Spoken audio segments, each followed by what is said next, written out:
사랑하는 성도님들, 오늘 아침에 일어나서 거울을 보셨습니까? 그 얼굴에 새겨진 주름과 세월의 흔적을 보면서 어떤 생각이 드셨나요? 어제와 똑같은 일상이 또 시작되는구나. 이런 생각 드시지 않았습니까? 매일 반복되는 일상 속에서 때로는 삶이 너무 단조롭고 재미없게 느껴질 때가 있습니다. 특히 우리 같은 나이가 되면 새로운 것보다는 익숙한 것들에 안주하게 되고 변화보다는 안정을 추구하게 됩니다. 하지만 믿음의 가족들, 하나님께서는 우리에게 단조로운 삶을 주시지 않으셨습니다. 창세기를 통해서 하나님께서 보여주시는 놀라운 이야기들을 보십시오. 천지창조부터 시작해서 아담과 하와의 이야기, 노아의 방주, 아브라함의 믿음, 이삭과 야곱, 그리고 요셉의 파란만장한 인생까지 어느 하나 지루한 이야기가 없지 않습니까? 오늘은 창세기 말씀을 통해서 우리의 일상이 얼마나 듣기 좋고 감동적인 하나님의 이야기인지 함께 나누고자 합니다. 첫 번째로 하나님께서는 무에서 유를 창조하시는 분이라는 것입니다. 창세기 첫 장을 보면 이렇게 기록되어 있습니다. 태초에 하나님이 천지를 창조하시니라. 창세기 1장 1절. 이 얼마나 듣기 좋은 말씀입니까? 태초에, 즉 시간이 시작되기 전부터 하나님께서는 계셨고 그분이 이 모든 우주를 만드셨다는 것입니다. 성도님들, 여러분도 아침에 커피 한 잔 끓이시지 않습니까?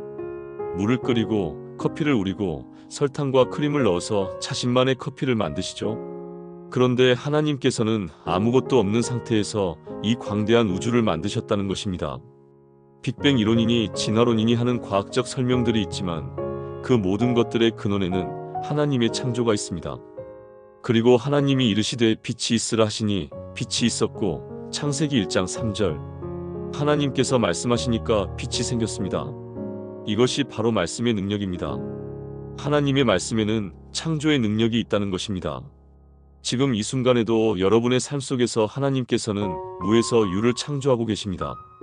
절망적인 상황에서 희망을 만들어내시고 막막한 현실에서 새로운 길을 여시고 불가능해 보이는 일들을 가능하게 만드시는 분이 바로 우리 하나님이십니다.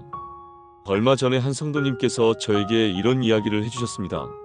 사업이 어려워져서 정말 막막했는데 기도하면서 하나님께 맡겼더니 전혀 예상하지 못했던 곳에서 도움의 손길이 나타났다는 것입니다. 이것이 바로 무에서 유를 창조하시는 하나님의 역사가 아니겠습니까? 여러분의 삶이 아무리 평범하고 단조로워 보여도 하나님께서는 그 속에서 새로운 것들을 계속 창조해 나가고 계십니다. 오늘도 여러분을 통해서 새로운 창조의 역사가 일어날 것을 믿습니다. 두 번째로 하나님께서는 사람과 인격적인 교제를 원하시는 분이라는 것입니다. 여호와 하나님이 땅의 흙으로 사람을 지으시고 생기를 그 코에 불어넣으시니 사람이 생명이 된지라. 창세기 2장 7절.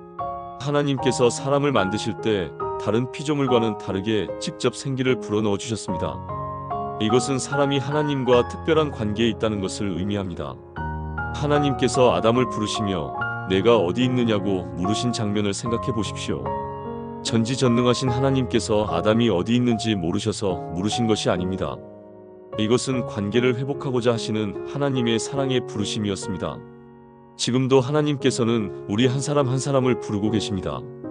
여호와 하나님이 그 사람을 부르시며 이르시되 내가 어디 있느냐. 창세기 3장 9절. 성도님들, 혹시 요즘 하나님이 멀게 느껴지시나요? 기도에도 응답이 없는 것 같고 하나님의 음성이 들리지 않는 것 같습니까? 그럴 때일수록 기억하셔야 할 것은 하나님께서 먼저 우리를 찾아오시는 분이라는 것입니다. 아담과 하와가 범죄한 후에 하나님을 피해 숨었을 때도 하나님께서 먼저 그들을 찾아오셨습니다.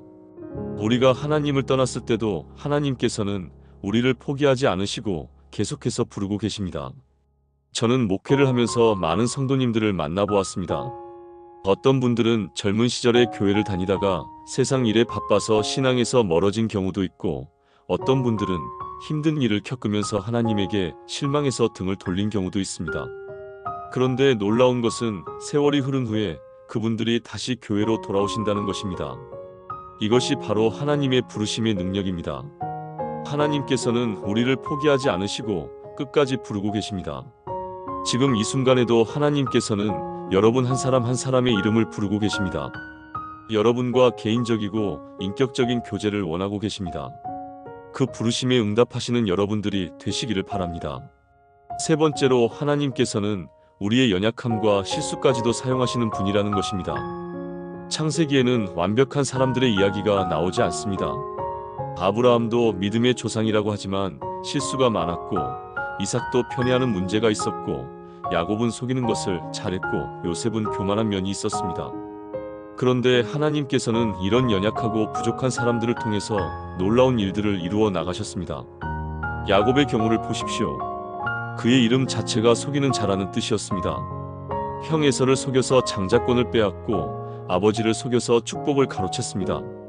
그런 야곱이지만 하나님께서는 그를 포기하지 않으셨습니다. 밤새도록 씨름하신 후에 그의 이름을 이스라엘로 바꿔주셨습니다.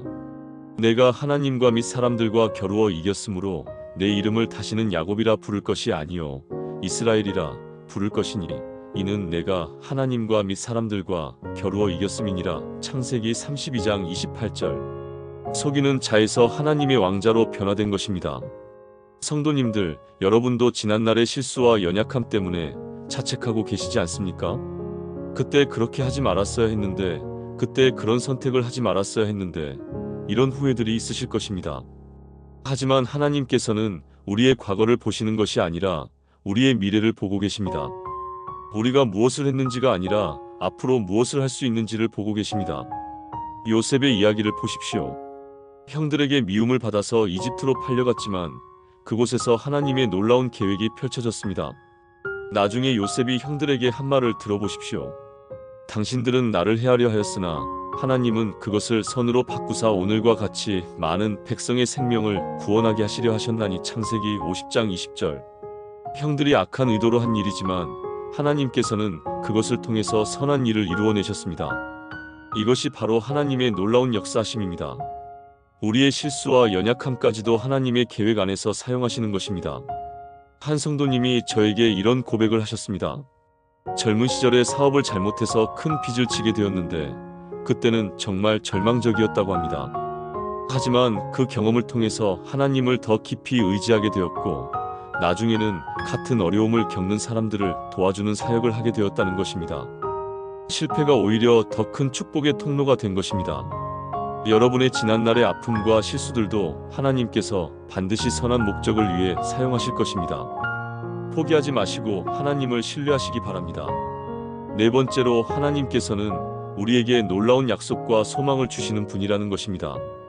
하나님께서 아브라함에게 하신 약속을 보십시오. 내가 너로 큰 민족을 이루고 내게 복을 주어 내 이름을 창대하게 하리니 너는 복의 근원이 될지라. 창세기 12장 2절. 이때 아브라함은 이미 75세의 나이였습니다.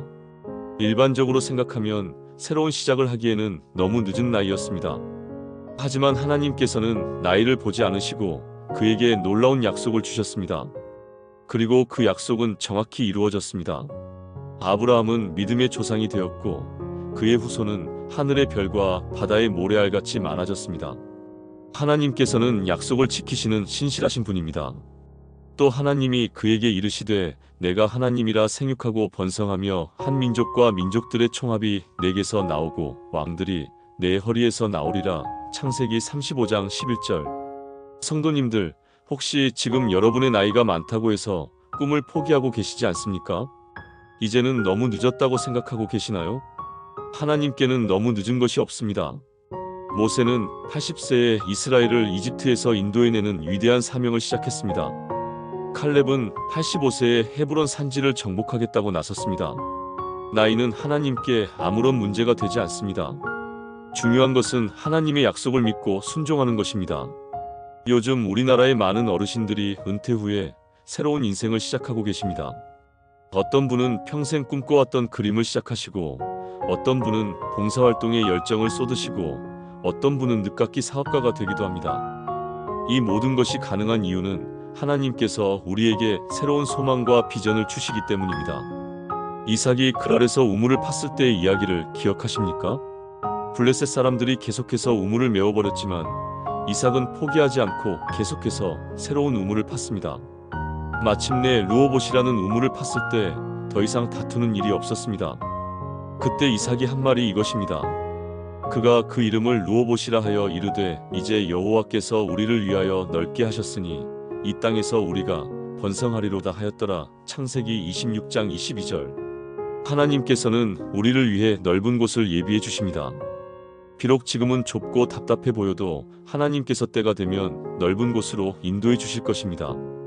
그 약속을 붙잡고 소망 가운데 살아가시기 바랍니다. 한 노년의 성도님께서 저에게 이런 간증을 해주셨습니다. 평생 남을 위해서만 살다가 자녀들이 다 독립한 후에 처음으로 자신을 위한 시간을 갖게 되었는데 그때 하나님께서 새로운 꿈을 주셨다는 것입니다. 이제 70세가 넘었지만 새로운 도전을 하며 매일이 설레고 기쁘다고 하셨습니다. 여러분도 나이에 상관없이 하나님의 새로운 약속을 기대하시기 바랍니다. 하나님의 계획은 우리가 생각하는 것보다 훨씬 크고 놀랍습니다.